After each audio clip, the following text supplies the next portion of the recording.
बहुत बहुत नमस्कार बंधुओं, आप सभी का एपी स्टडी हिंदी में स्वागत है। मैं रामलाल प्रजापति। आज हम बात करेंगे उत्तर प्रदेश उच्चतर शिक्षा सेवा आयोग प्रयागराज द्वारा जो असिस्टेंट प्रोफेसर की भर्ती आयोजित की जा रही है, उसका जो नया पाठ्यक्रम है हिंदी का, विषय कोड 1 है इसके बारे में हम चर्चा करेंगे। एक बात मैं आपको कन्फ्यूजन आपका दूर कर दूं कि उत्तर प्रदेश उच्चतर शिक्षा सेवा आयोग प्रयागराज जिस सिलेबस में लिखा हुआ है वो नवीनतम सिलेबस है, और जिसमें इलाहाबाद लिखा हुआ है वो पुराना है। आपके सिलेबस में काफ़ी कुछ परिवर्तन हुआ है हिंदी में। आप इस वीडियो के माध्यम से आप देख पाएंगे कि ये आपके सामने नवीन सिलेबस प्रस्तुत है। वैसे सभी मित्र जिन्होंने भी इस फॉर्म को अप्लाई किया होगा, सभी के पास यह सिलेबस होगा।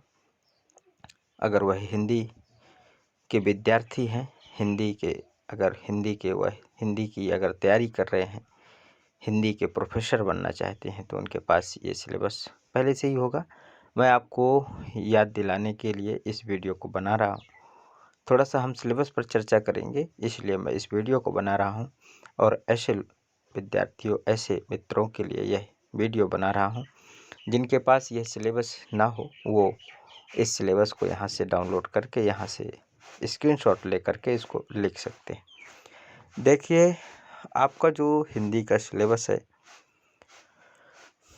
उसको मुख्य रूप से अगर देखें तो आपके बीच में ये जो 10 इकाइयों में बटा हुआ है, और इन्हीं 10 इकाइयों का हम पूरा जिक्र करते हैं।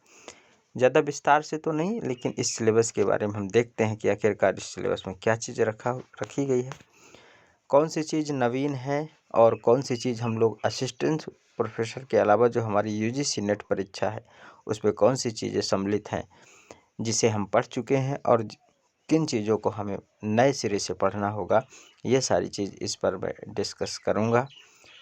इसका मैं यहाँ पास कहना चाहिए कि एक अध्ययन आप लोगों के बीच में एक रूपरेखा प्रस्तुत कर रहा हूँ या उसका स्वरूप बता रहा हूँ, तो आप उसको देखिएगा कि हमारे जो यूजीसी नेट के सिलेबस में कौन कौन से पाठ सम्मिलित हैं, और कौन से ऐसे पाठ हैं, ऐसे कौन से टॉपिक हैं जो कि उत्तर प्रदेश उच्चतर शिक्षा सेवा आयोग प्रयागराज यानी कि UPHESC प्रयागराज द्वारा हमारे इसमें रखे गए हैं।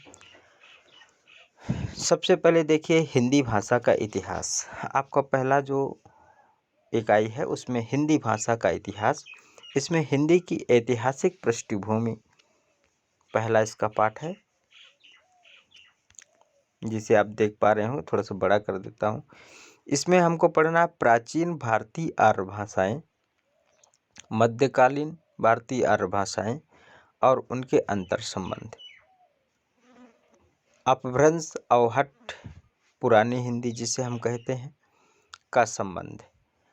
इसके अलावा पढ़ना है आधुनिक भारतीय आर्य भाषाएं और उनका वर्गीकरण, हिंदी का भौगोलिक विस्तार, आरंभिक हिंदी का व्याकरणिक तथा अनुप्रयुक्त रूप, और हिंदी की उपभाषाएं और बोलियां, वर्गीकरण तथा क्षेत्र। हिंदी की उपभाषाएं और बोलियों में उनका वर्गीकरण एवं इनके क्षेत्र पढ़ना है।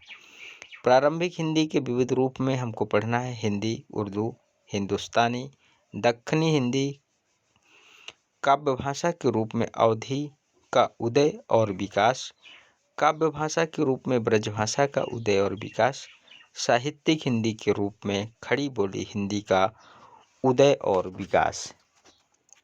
ये हमको पढ़ना है। इसमें से कुछ चीज़ें हम यूजीसी नेट में पढ़ चुके हैं, कुछ चीज़ें इसमें नवीन हैं जिनका हमें अध्ययन करना होगा। मानक हिंदी का भाषा वैज्ञानिक विवरण, आगे हमको पढ़ना है मानक हिंदी का भाषा वैज्ञानिक विवरण, जिसे आप यहाँ से देख सकते हैं। रूपगत हमको पढ़ना होगा। हिंदी की स्वनिम व्यवस्था, हिंदी ध्वनियों के वर्गीकरण का आधार, हिंदी शब्द रचना, उपसर्ग, प्रत्यय, हिंदी की रूप रचना में लिंग, वचन, कारक, व्यवस्था के संदर्भ में संज्ञा, सर्वनाम, विशेषण, क्रिया रूप, हिंदी वाक्य रचना आदि हमको पढ़ना है। हिंदी भाषा प्रयोग के विविध रूप में हमको बोली, मानक भाषा, राजभाषा, राष्ट्रभाषा, संपर्क भाषा, संचार भाषा आदि पढ़ना है। प्रयोजनमूलक हिंदी की संवैधानिक स्थिति और भारतीय संघ की राजभाषा के रूप में हिंदी का विकास देखना है। दूसरी इकाई में हमको देखना है नागरी लिपि का इतिहास विकास। देखिए, प्रथम जो इकाई है हिंदी भाषा का इतिहास, ये पूर्ण की जा सकती है। इसका लगभग 50% आप लोग हिस्सा यूजीसी नेट के पेपर में आप लोग पढ़ चुके हैं। कुछ चीज़ें हैं, लगभग 70% कहा जा सकता है कि हम पढ़े हुए हैं, और कुछ चीज़ें हैं नवीन जो हमको इसमें से देखना होगा। यानी कि प्रथम इकाई हिंदी भाषा का इतिहास आप पूर्ण कर सकते हैं। उत्तर प्रदेश के जो आपका सिलेबस है, उत्तर प्रदेश असिस्टेंट प्रोफेसर अशासकीय महाविद्यालयों के लिए, उसके सिलेबस की अगर बात करें तो नागरी लिपि का इतिहास विकास दूसरी यूनिट है। नागरी लिपि का उद्भव और विकास। नागरी लिपि से तात्पर्य देवनागरी लिपि है। नागरी लिपि की विशेषताएं एवं मानकीकरण देखना है। इसके अलावा कंप्यूटर और देवनागरी लिपि से संबंधित सुविधाएं एवं सॉफ्टवेयर देखना, और यूनिकोड। ये यूनिकोड और कंप्यूटर और देवनागरी लिपि से संबंधित सुविधाएं एवं सॉफ्टवेयर, ये आपके दो जो पाठ हैं ये नवीनतम है। यानी मैं आपको नवीनतम कहने का तात्पर्य यह है कि आपकी यूजीसी नेट के सिलेबस में ये नहीं है। यूजीसी नेट का पाठ्यक्रम आप सभी लोग पढ़े हुए हैं, और ये दो चीज़ें आप लोगों को देखना होगा। और ये अगर बात की जाए तो अधिकतर महाविद्यालयों में जो ग्रेजुएशन फाइनल ईयर होता है, वहाँ की जो हिंदी साहित्य होता है उसमें ये चीज़ें वहाँ पढ़ाई जाती हैं। जो आपका प्रयोजनमूलक हिंदी होता है उसमें आपको आसानी से मिल जाता है कंप्यूटर और देवनागरी लिपि से संबंधित सुविधाएं एवं सॉफ्टवेयर और यूनिकोड। तो दूसरी यूनिट को भी मुख्य रूप से देखा जाए तो पूर्ण कंप्लीट किया जा सकता है। हिंदी विस्तारीकरण के व्यक्तित्व एवं संस्थागत प्रयास तीसरी यूनिट है। हिंदी विस्तारीकरण के व्यक्तित्व एवं संस्थागत प्रयास में आपको देखना है कि स्वतंत्रता आंदोलन के दौरान राष्ट्रभाषा के रूप में हिंदी का विकास, हिंदी प्रसार के आंदोलन, प्रमुख व्यक्तियों एवं संस्थाओं का योगदान, हिंदी से संबंधित सरकारी संस्थाएं एवं विभाग, सम्मान हिंदी के क्षेत्र में, पुरस्कार हिंदी के क्षेत्र में, पत्र पत्रिकाएं हिंदी से संबंधित, हिंदी के जनमाध्यम, हिंदी पोर्टल एवं वेब पोर्टल आदि के बारे में हमको पढ़ना होगा। चौथी यूनिट की अगर बात करें तो चौथी यूनिट में देखिए हिंदी साहित्य का इतिहास हमको पढ़ना है, और इसको हमको पढ़ना पड़ेगा। तीसरी यूनिट भी पूर्ण की जा सकती है। अगर आप अच्छे से पढ़ेंगे तो तीसरी यूनिट आप कंप्लीट कर सकते हैं। इसका ही भी 50% हिस्सा आप लोग पढ़ चुके हुए हैं। इसके बाद चौथे पाठ की अगर हम बात करें तो हिंदी साहित्य का इतिहास में देखिए कि आखिरकार किन किन चीज़ों को पढ़ना है। इतिहास को सभी लोग जानते हैं कि मुख्य रूप से 4 भागों में विभाजित किया गया, उसी के अनुसार इसमें भी हमको पढ़ने के लिए मिलेगा। हिंदी साहित्य का इतिहास दर्शन देखना है। हिंदी साहित्य के इतिहास लेखन की पद्धतियाँ क्या थीं, और हिंदी साहित्य के प्रमुख इतिहास ग्रंथ एवं उनकी विशेषताएं क्या हैं, और हिंदी साहित्य इतिहास का काल विभाजन और नामकरण, अलग अलग काल विभाजन, अलग अलग नामकरण, अलग अलग विद्वानों द्वारा जो दिए गए वह हमको देखना है। तो ये तो पढ़ा ही है, ये भी आप लोग पढ़े हैं, कई बार पढ़े हैं। आदिकाल में आदिकालीन साहित्य की सामाजिक, सांस्कृतिक, धार्मिक पृष्ठभूमि, धार्मिक साहित्य में देखें अगर तो सिद्ध, जैन, नाथ साहित्य, यानी सिद्ध साहित्य, जैन साहित्य, नाथ साहित्य आपको पढ़ना है। लौकिक साहित्य पढ़ना है। रासो काव्यधारा लौकिक साहित्य में, श्रृंगारिक काव्यधारा भी पढ़नी है। अमीर खुसरो की कविता भी आपको लौकिक साहित्य में देखनी है। तो इस प्रकार से ये भी आपको पढ़ा हुआ है।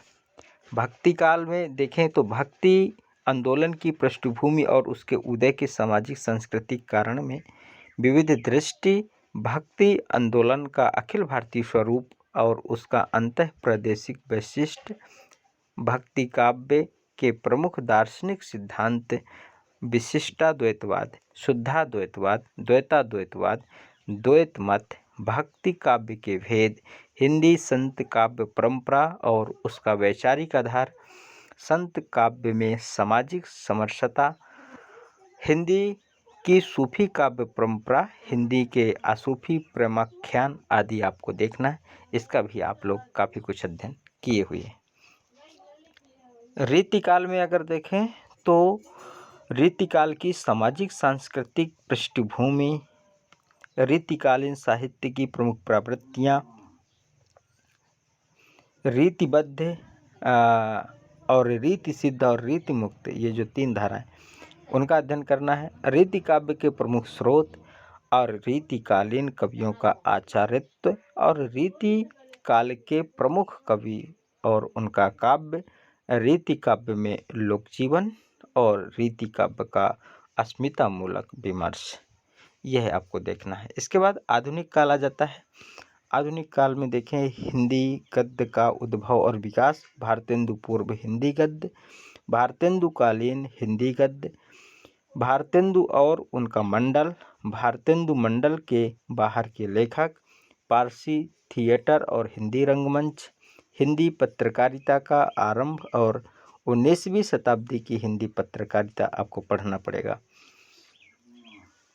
इसके बाद द्विवेदी युग में महावीर प्रसाद द्विवेदी और उनका युग, हिंदी नवजागरण और सरस्वती पत्रिका जो है उसको अध्ययन करना।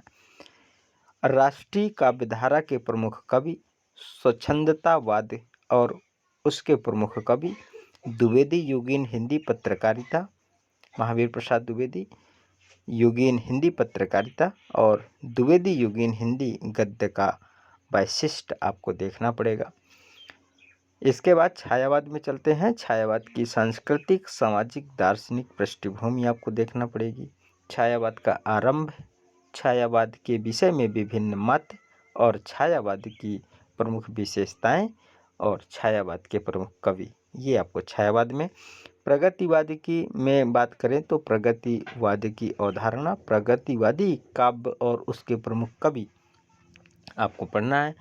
प्रयोगवाद में प्रयोगवाद और नई कविता आपको और इसके प्रमुख कवि आपको देखने होंगे और समकालीन कविता आपको देखनी है। कुल मिलाकर के अगर मैं बात करूं तो चौथी यूनिट आप लोगों ने बहुत सारा पढ़ के रखा है नेट के सिलेबस में, इसलिए चौथी यूनिट में भी आपको किसी प्रकार की समस्याएं नहीं होंगी। आप चौथी यूनिट को मजबूत कर सकते हैं या पढ़ा जा सकता है, ऐसा इसमें कहा जा सकता है। इसके बाद सीधे चलते हैं पाँचवीं यूनिट पर। पाँचवीं इकाई जो है हमारी, उसकी अगर हम चर्चा करें तो हिंदी साहित्य की गद्य विधाएँ रखी गई हैं पाँचवीं यूनिट में। हिंदी उपन्यास में अगर देखें तो उपन्यास की अवधारणा, प्रेमचंद्र पूर्व उपन्यास, प्रेमचंद्र और उनका युग, प्रेमचंद के परवर्ती उपन्यासकार और स्वतंत्रोत्तर हिंदी उपन्यास हमको पढ़ना पड़ेगा। हिंदी कहानी की बात करें तो हिंदी कहानी का उद्भव और विकास, हिंदी कहानी के प्रमुख आंदोलन, कहानी और नई कहानी, हिंदी कहानी की प्रमुख प्रवृत्तियाँ देखनी पड़ेंगी। इसी प्रकार हिंदी नाटक में देखें तो हिंदी नाटक और रंगमंच, भारतीय नाट्य परंपरा और नाट्य शास्त्र का संक्षिप्त परिचय, हिंदी नाटक के विकास के चरण, भारतेंदु युग पूर्व के नाटक, भारतेंदु युग के नाटक, प्रसाद युग और प्रसादोत्तर युग के नाटक, स्वतंत्रोत्तर युग के नाटक, हिंदी एकांकी, हिंदी के प्रमुख एकांकीकार, ये आपको पढ़ना पड़ेगा नाटक में। हिंदी निबंध की बात करें तो हिंदी निबंध का विकास, हिंदी निबंध की मूलभूत विशेषताएं, हिंदी निबंध के प्रमुख भेद, हिंदी के प्रमुख निबंधकार, ये आपको यहाँ से पढ़ना है। हिंदी आलोचना की बात करें तो हिंदी आलोचना का उद्भव और विकास, हिंदी के प्रमुख आलोचक और आलोचनात्मक स्थापनाएं देखनी पड़ेंगी। हिंदी की कथेतर गद्य साहित्य में अगर बात करें तो संस्मरण, रेखाचित्र, जीवनी, आत्मकथा, रेडियो एकांकी, डायरी, रिपोर्टाज, साक्षात्कार, यात्रा साहित्य, पत्र साहित्य, ब्लॉग लेखन यानी कि चिट्ठाकारिता, ये आपको इसमें देखना पड़ेगा। ब्लॉग लेखन आपको प्रयोजनमूलक हिंदी में मिल जाता है पढ़ने के लिए। साहित्य शास्त्र और आलोचना, जो छठवां यूनिट है, इकाई है, वो साहित्य शास्त्र और आलोचना पर रखी गई है। इसमें काव्यशास्त्र हमको पढ़ने के लिए मिलता है और काव्यशास्त्र के अंतर्गत हम देखेंगे काव्य के लक्षण, काव्य प्रयोजन, काव्य हेतु, काव्य दोष, काव्य गुण, काव्य के रूप। इसके अलावा काव्य के प्रमुख संप्रदाय एवं सिद्धांत जैसे रस, अलंकार, रीति, ध्वनि, वक्रोक्ति और औचित्य हमको देखना पड़ेगा। रस निष्पत्ति, साधारणीकरण, भरत मुनि का रस सूत्र और उसके प्रमुख व्याख्याकार, रस के अवयव, भेद आदि देखना पड़ेगा। इसके अलावा शब्द शक्तियाँ भी हम काव्यशास्त्र में पढ़ेंगे। अलंकार में अनुप्रास अलंकार, यमक, वक्रोक्ति, श्लेष, उपमा, रूपक, उत्प्रेक्षा, संदेह, भ्रांतिमान, अतिसंयुक्ति, अन्योक्ति, समासोक्ति, अत्युक्ति, विशेषोक्ति, विभावना, प्रतीप, व्यतिरेक, अर्थांतरन्यास, असंगति, विरोधाभास, तद्गुण, अतद्गुण, मिलित, उन्मिलित, अपनुहित आदि अलंकार हमको पढ़ने के लिए हमारे सिलेबस पर दिए गए हैं।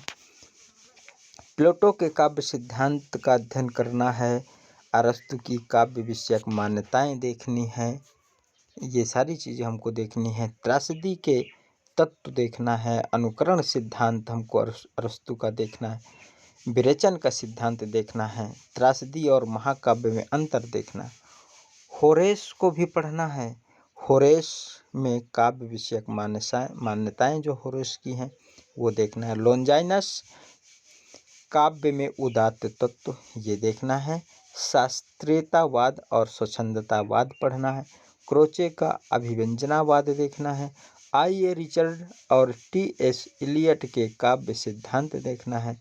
इसके अलावा नई समीक्षा भी देखना है। तो इस प्रकार से आपका जो छठवां इकाई है साहित्य शास्त्र और आलोचना पूर्ण होती है। यह भी इकाई पूर्ण की जा सकती है, पढ़ी जा सकती है। नेट में आप लोगों ने इसको 70% पढ़ के रखा है, कुछ ही आपको पढ़ना है, कुछ चीज़ें और देखनी है, यानी दोहराने का सिर्फ काम है। तो इस पे भी अंक पूरे लाए जा सकते हैं, ऐसा कहा जा सकता है। सातवीं इकाई पर चलते हैं और सातवीं इकाई की बात करते हैं। हिंदी आलोचना के पारिभाषिक शब्द और कतिपय अवधारणाएं, ये आपको देखना है। इसमें कुछ चीज़ें आपको नई पढ़ने के लिए मिलेंगी जो आपने नेट के सिलेबस में नहीं पढ़ा है। काव्य भाषा, बिंब, मिथक, कल्पना, फैंटेसी, निजंधरी कथा, कवि समय, काव्य रूढ़ि, ये तो आपने काव्य भाषा, बिंब, मिथक, कल्पना, फैंटेसी आदि पढ़ी, लेकिन निजंधरी कथा, कवि समय और काव्य रूढ़ि, ये चीज़ें आपको अलग से पढ़नी है। प्रतिभा, व्युत्पत्ति, अभ्यास, अनुभूति, अप्रस्तुत योजना, संकेत ग्रह, बिंब ग्रहण, आनंद की साधनावस्था और सिद्धावस्था, शील दशा, भाव दशा, लोक मंगल, प्रत्यय रूप विधान, स्मृति रूप विधान, कल्पित रूप विधान, भाव एवं मनोविकार, ज्ञानात्मक संवेदना और संवेदनात्मक ज्ञान, लाक्षणिक मूर्तिमत्ता, उपचार, वक्रता, आदर्शोन्मुख यथार्थ विरुद्धों का सामंजस्य लघु मानव मानोमय कोश आलम्ब नत्व धर्म अनुभूति कल्पना चेतना प्रवाह रूप कथ सहृदय आदि आपको देखना पड़ेगा। इसके अलावा विडंबना यानी कि आयरोनी, अजनबीपन यानी कि एलियनेशन, विसंगत यानी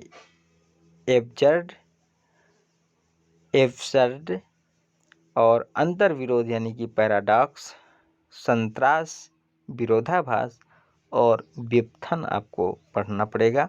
इसके अलावा उत्तराधुनिकता, मार्क्सवाद, देखिए इसके ऊपर जो ये चीज़ें मैंने अभी आपको बताई ये पूरी नई है, यानी यूजीसी में आप लोगों ने इसको नहीं पढ़ा नेट में।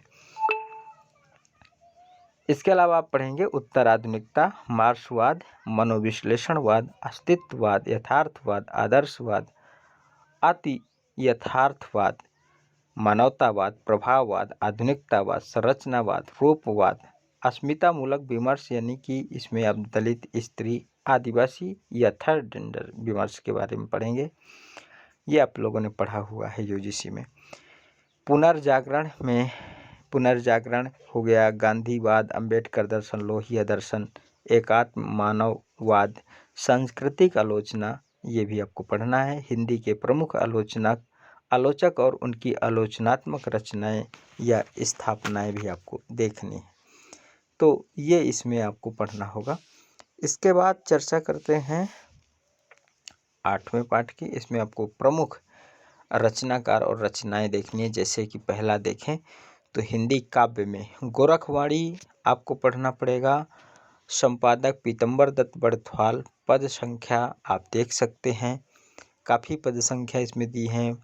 पहला, छठा, 7वां, 9वां, 11, 12, 14, 15, 17, 28, 30, 32, 33, 36, 46, 51, 52, 54, 55, 57, 68, 69, 119, 123 और 153 पद संख्या आपको पढ़नी है। गोरखवाणी, संपादक हैं पीतम्बर दत्त बड़थवाल। इसके बाद विद्यापति को देखना है। विद्यापति पदावली, संपादक हैं रामफेर त्रिपाठी। पद संख्या 1, 2, 4, 6, 9, 10, 15, 20, 23, 33, 34, 36, 231, 239, 241, 251, 252, 254, 271, 274 है। कबीर को पढ़ना है। कबीर वाणी पीयूष संपादक हैं। कबीर वाणी पीयूष संपादक इसके हैं जयदेव सिंह, वासुदेव सिंह। सुमिरन को अंग इसमें पढ़ना है। विरह को अंग, पर्चा को अंग, सहेज को अंग की जो पद संख्या है वो है 2, 3, 6, 7, 8, 9, 10, 11, 12, 13 और 14 पद संख्या। जायसी में आपको क्या पढ़ना है? जायसी ग्रंथावली, संपादक रामचंद्र शुक्ल। नख सिख खंड और नागवती वियोग खंड। सूरदास में ब्राह्मण गीत सार, संपादक रामचंद्र शुक्ल हैं। पद संख्या 21 से 70 तक देखना है। ये आप लोगों ने नेट के सिलेबस में है और आप इसे पढ़े हुए हैं। तुलसीदास रामचरितमानस आप लोगों ने पढ़ा हुआ है। उत्तरकांड गीता प्रेस गोरखपुर से प्रकाशित, ये आपको पढ़ना है। इसे आप लोगों ने पढ़ा है नेट के सिलेबस में। मीराबाई संपादक है विश्वनाथ त्रिपाठी और आरंभ के 20 पद इसमें आपको पढ़ना है। रहीम को पढ़ना है। रहीम रचनावली, संपादक है सत्य प्रकाश मिश्र। इसमें आपको दोहावली पढ़ना है। दोहावली में पद संख्या जो यानी कि जो दोहा हैं वो आपको पढ़ना है। चौथा और 13, 14, 16, 22, 23, 25, 27, 30, 31, 32, 35, 37, 40, 43, 44, 51, 63, 67, 72, 74, 75, 77, 89, 119, 124, 158, 168, 175, 209, 214, 219, 224, 225, 232, 239, 242, 243, 289, 290 और इस प्रकार से 40 दोहे आपको पढ़ने हैं। केशव दास की अगर बात करें तो केशव कौमुदी भाग 1 टीकाकार हैं लाला भगवान दीन। 5वां प्रकाश छंद संख्या है इसमें आपको 5वां प्रकाश पढ़ना है और छंद संख्या है 10, 13, 14, 16, 17, 19, 22, 24, 31, 36, 38, 42। 11वां प्रकाश भी पढ़ना है, उसमें आपकी छंद संख्या है 17, 18 और 26। 13वां प्रकाश भी पढ़ना है, उसमें छंद संख्या है 22, 53, 85 और 16वां छंद प्रकाश जो 16वां प्रकाश है उसमें आपको पढ़ना है छंद संख्या 4, 6, 7, 11, 13 और 11 के बाद 12, 13 और 24। इसके बाद बिहारी को पढ़ना है। बिहारी संपादक हैं विश्वनाथ प्रसाद मिश्र और दोहा संख्या 5, 8, 11, 21, 29, 33, 34, 37, 41, 43, 55, 84, 96, 111, 134, 163, 182, 185, 199, 213, 215, 224, 235, 347। यहाँ पास एक्चुअली 347 नहीं है, यहाँ 247 आप करिएगा। यहाँ गलती से 347 हो गया है, यहाँ पास 247 आपको करना है। यहाँ पास 247 करना है, याद रखिएगा। यहाँ पास 247, 263, 265, 326, 358, 367, 390, 403, 409, 436, 437, 440, 467, 525, 534, 539 और 558, 40 दोहे आपको पढ़ने हैं बिहारी के। संपादक जरूर याद रखिए, विश्वनाथ प्रसाद मिश्र ही होने चाहिए। भूषण में आपको पढ़ना है भूषण ग्रंथावली, संपादक है विश्वनाथ प्रसाद मिश्र। पद संख्या है 50, 53, 55, 61, 62, 76, 78, 83, 92, 100, 274। अब यहाँ पास भी ध्यान दीजिएगा, ये 274 नहीं है, यहाँ 174 होना चाहिए। पद संख्या 174, ठीक है। यहाँ पास संशोधन करिएगा, 174, 182, 195, 213, 231, 233, 233 के बाद 323, फिर 415, 420 और 421, 20 छंद आपको पढ़ने। रसखान में रसखान रचनावली, संपादक विद्यानिवास मिश्र, सत्यदेव मिश्र। सुजान रसखान सवैया, सवैया जो हैं सुजान रसखान में आपको सवैया 1, 2, 3, 5 और 8, 12, 13, 18, 21, 27, 31, 32, 37, 41, 51, 53, 55, 56, 61, 63 पढ़ना है। घनानंद की बात करें तो घनानंद कवित्त संपादक विश्वनाथ प्रसाद मिश्र हैं। कवित्त संख्या 1 से 30 तक आपको अध्ययन करना है, ये इसमें ध्यान दीजिएगा। मैथिली शरण गुप्त का साकेत नवम सर्ग पढ़ना है। जयशंकर प्रसाद की कामायनी आशा श्रद्धा लज्जा सर्ग पढ़ना है। और सूर्यकांत त्रिपाठी निराला में राम की शक्ति पूजा जागो फिर एक बार भाग 2 पढ़ना है। भारती जय विजय करे वरदे वीणा वादनी वरदे, ये पढ़ना है सूर्यकांत त्रिपाठी निराला में। सुमित्रा नंदन पंत की बात करें तो प्रथम रश्मि, नौका विहार, संध्या, एक तारा, भारत माता, द्रुत झरो जगत के जीर्ण पत्र, ये आपको पढ़ना है। महादेवी वर्मा में दीप शिखा, दीप मेरे जल अकंपित, पंथ रहने दो अपरिचित, मैं ना यह पथ जानती थी, सब आँखों के आंसू उजले, सब के सपनों में सत्य पला, ये दीप शिखा में आपको पढ़ना है। और संध गीत में पढ़ना है मैं नीर भरी दुख की बदली, दीप तेरा दामनी, इसके अलावा देव और वरदान कैसा, ये पढ़ना है। सच्चिदानंद वात्स्ययन अज्ञेय को आपको पढ़ना है। आसाध्य बीड़ा और नदी के दीप। इसके अलावा गजानंद माधव मुक्ति बोध में अंधेरे में, इनकी रचना अंधेरे में पढ़नी है। और रामधारी सिंह दिनकर को आपको पढ़ना है रेणुका यानी हिमालय। रेणुका में आपको हिमालय पढ़ना है। रामधेनी में आग की भीख, दिल्ली और मास्को, जयप्रकाश, राही और बांसुरी, सिंहासन खाली करो की जनता आती है, कलम आज उनकी जय बोल, ये आपको रचनाएं पढ़नी है राम सामधेनी में। इसके अलावा नागार्जुन को पढ़ना हजार हजार बाहों वाली अकाल, और उसके बाद गुलाबी चूड़ियाँ बादल को घिरते देखा है, कालिदास, ये आपको नागार्जुन की रचना पढ़ना है। शमशेर बहादुर सिंह को पढ़ना है भारत की आरती, एक पीली शाम, शाम होने को हुई निराला के प्रति एक नीला आईना, बेठोस और धूप। केदारनाथ अग्रवाल की बात करें तो मेरी धरती और मैं, प्यासी धरती की पुकार सुनता है बादल, जागरण की कामना, निराला के प्रति माझी ना बजाओ बंसी, किसान से। ये आपको पढ़ना है। भवानी प्रसाद मिश्र की गीत फरोश और सतपुड़ा के जंगल पढ़ना है। सुदामा पांडे धूमिल में मोची राम जनतंत्र के सूर्योदय में सच्ची बात, ये सुदामा पांडे धूमिल में पढ़ना है। तो ये थोड़ा जो आपकी 8वीं यूनिट है हिंदी काव्य, इसमें तो कुछ चीज़ें आप लोगों ने नेट पर पढ़ी, लेकिन कुछ बहुत सी ऐसी चीज़ें हैं जिन्हें आपको नवीन रूप से पढ़ना होगा। एक बड़ी इकाई इसको कह सकते हैं। इसमें बहुत सारी चीज़ें दी हुई हैं, यानी कि बहुत सारे आपको काव्य पढ़ने के लिए हैं, जो कि यह सिलेबस का एक बहुत बड़ा पार्ट है, ऐसा कहा जा सकता है। तो इसका अध्ययन आप लोग जो आपके नेट के सिलेबस में, तो उसे तो ज़रूर करिए। कुछ चीज़ें छूटती हैं तो वो सबकी ही छूटेंगी, ऐसा माना जा सकता है, क्योंकि यह सिलेबस बहुत बड़ा है, बहुत विस्तृत है, और इतने कम समय पर इसको पूर्ण करना एक चुनौती है। इसके अलावा अगर बात करें, जो आपकी 9वीं इकाई है उसकी बात करें, तो इसमें कथा साहित्य आपको देखना है। कथा साहित्य में आपको पढ़ना है वो हिंदी उपन्यास।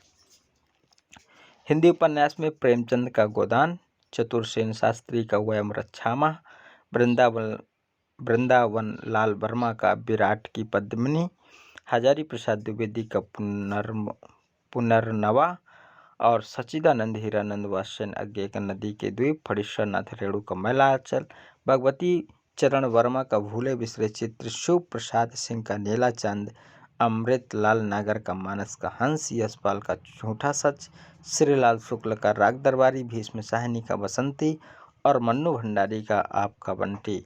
ये आपके मुख्य रूप से हिंदी के जो उपन्यास हैं, इन्हें पढ़ा जा सकता है, यानी कि हिंदी उपन्यास पूर्ण किया जा सकता है। इसके बाद अगर बात करें कहानी में हमको जिन चीज़ों को पढ़ना है उसे देखिए।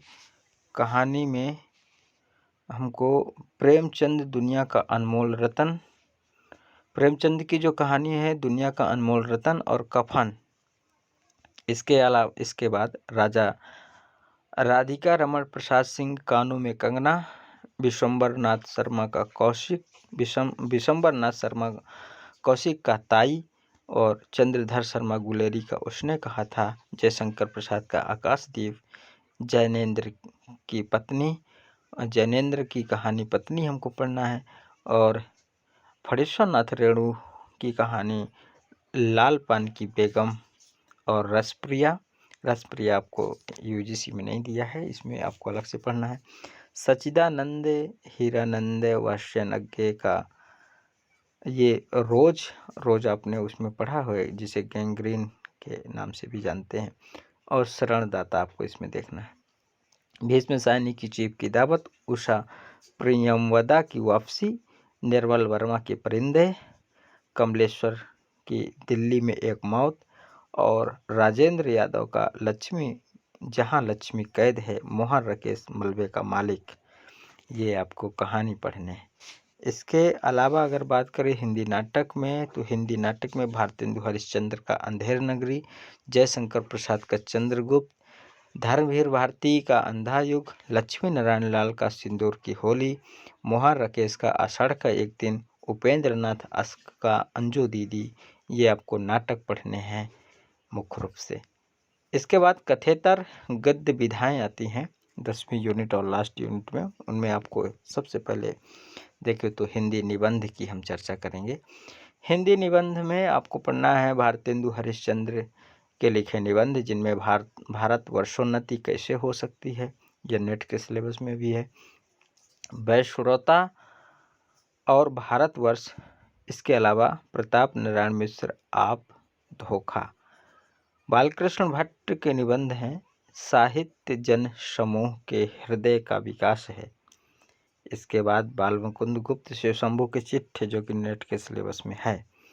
चंद्रधर शर्मा गुलेरी धर्म और समाज, महावीर प्रसाद द्विवेदी कवि कर्तव्य, सरदार पूर्ण सिंह आचरण की सभ्यता और रामचंद्र शुक्ल का श्रद्धा और भक्ति, हजारी प्रसाद द्विवेदी न खून क्यों बढ़ते हैं, कुबेरनाथ राय महाकवि की तर्जनी, विद्यानिवास मिश्र अस्ति की पुकार, हिमालय हरिशंकर प्रसाई विकलांग श्रद्धा का दौर। ये मुख्य रूप से निबंधकार और निबंध हैं। इसके अलावा इसके बाद अगर बात करें आलोचना साहित्य, आलोचना साहित्य में रामचंद्र शुक्ल, आलोचना साहित्य में अगर आप देखें तो आलोचना साहित्य में रामचंद्र शुक्ल, नंद दुलारे वाजपेयी, डॉक्टर नागेंद्र, हजारी प्रसाद द्विवेदी, रामविलास शर्मा, विजय देव नारायण शाही, रामस्वरूप चतुर्वेदी, नामवर सिंह की प्रमुख स्थापनाएं पढ़नी है। आत्मकथा में पांडे बेचन शर्मा उग्र की आत्मकथा आपके सिलेबस में दी गई है। अपनी खबर जीवनी में विष्णु प्रभाकर की जीवनी रखी गई है। आवारा मसीहा, इस संस्मरण में विष्णुकांत शास्त्री का संस्मरण रखा गया है। सुधिया उस चंदन के वन की, और यात्रा साहित्य निर्मल वर्मा चीड़ पर चांदनी रखा गया है। रेखा चित्र में महादेवी वर्मा का रेखा चित्र पढ़ना मेरा परिवार, रिपोर्टार्ज में पढ़ना फौडेश्वर नाथ रेणु का रिपोर्टार्ज रण जल धन जल। इसके अलावा डायरी में पढ़ना है रमेश चंद्र साह की डायरी अकेला मेला, और साक्षात्कार में पढ़ना है बनारसी दास चतुर्वेदी का साक्षात्कार प्रेमचंद के साथ 2 दिन। इसके अलावा पत्र साहित्य में पढ़ना है जानकी वल्लभ शास्त्री का पत्र, निराला के पत्र और अमृत राय चिट्ठी पत्री। तो इस प्रकार से अगर देखें सिलेबस तो ये आपका UPSC उत्तर प्रदेश अशासकीय महाविद्यालयों में जो भर्ती असिस्टेंट प्रोफेसर की निकली हुई है, तो उसका आपके बीच में ये हिंदी का सिलेबस है जो कि नवीनतम सिलेबस है। यह सिलेबस आप सभी के पास होगा। तो इसके बारे में अपन चर्चा कर रहे थे। अब इसके एक एक टॉपिक को लेकर के हम उपस्थित होने का प्रयास करेंगे, या जो भी नोट्स मैं बनाऊंगा इसका वो आप लोगों के बीच में साझा करूंगा। तो आप लोग चाहे नेट की तैयारी कर रहे हों, चाहे किसी स्टेट टेट की तैयारी कर रहे हों, आप लोगों को हिंदी से संबंधित जो भी वीडियो दिए जाएंगे उनमें आपको कहीं ना कहीं थोड़ा बहुत फ़ायदा हो, यही हमारा उद्देश्य रहेगा। और बस अभी आप लोग जान समझ ही रहे हैं कि थोड़ी सी व्यस्तताओं के कारण हम निरंतर क्लास नहीं ले पा रहे थे, नहीं लेकर के आए हैं। बीच में हमने UGC का नेट का बीच में हमने बहुत सी चीज़ें डाली, उनकी समीक्षा नहीं कर पाए, और बहुत सा ऐसा सिलेबस अभी छूटा हुआ है जिसे हम क्रमशः समय मिलने पर ऐसे धीरे धीरे करके उसको पूर्ण करेंगे। आप लोग अपनी तैयारी अपने पुस्तकों पर केंद्रित होकर के करिए। जो चीज़ें आपके समझ में नहीं आती उन्हें आप कहीं से भी ढूंढ करके नेट में सर्च करके किसी के भी चैनल में जा कर के आप देख सकते हैं। यानी आपको जो ज़रूरत है उसे ही सिर्फ आप हासिल करिए, जो आपके काम का नहीं है उसे बिल्कुल भी मत देखिए। चलिए इसी बातों के साथ हम इसे आज के ये मतलब की क्लास को, अब ये जो सिलेबस है पूर्ण हुआ। तो आज हम आप सभी लोगों से विदा लेते हैं। सभी लोगों को बहुत बहुत नमस्कार। जय हिंद, जय भारत।